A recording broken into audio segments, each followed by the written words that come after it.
Para ello tenemos con nosotros a Juan Amorós, es el presidente de la Asociación Fervet, y Francisco García Calvo es ingeniero industrial y compañero nuestro y secretario también junto con Juan en la Asociación Fervet. ¿Qué es la Asociación Fervet?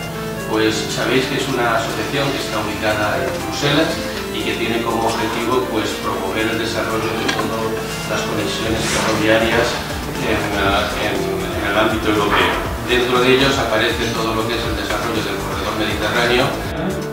Luego llega a la frontera franco-española, prosigue hasta Barcelona y hasta Tarragona, y ahí hay una cosa que tenemos que tener muy presente, y es que el gobierno español insistió en incorporar un ramal del corredor mediterráneo que pasa por el centro. O sea, claro, es curioso esto, ¿no? O sea, que llegando este corredor mediterráneo a Tarragona, se bifurca, uno sigue por la costa, pero luego hay un ramal que pasa pues, desde Tarragona, Zaragoza, Madrid y hasta Algeciras también.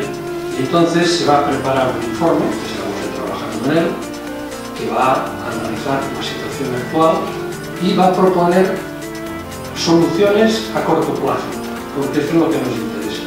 El puerto de Cartagena puede ser perfectamente un puerto de entrada de tráfico intercontinental con destino al centro de Europa.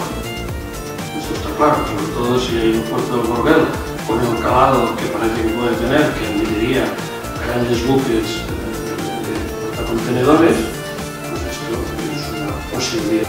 Por lo tanto, es importante que tanto el gobierno francés como la Unión Europea tengan una idea de la importancia que tiene este corredor.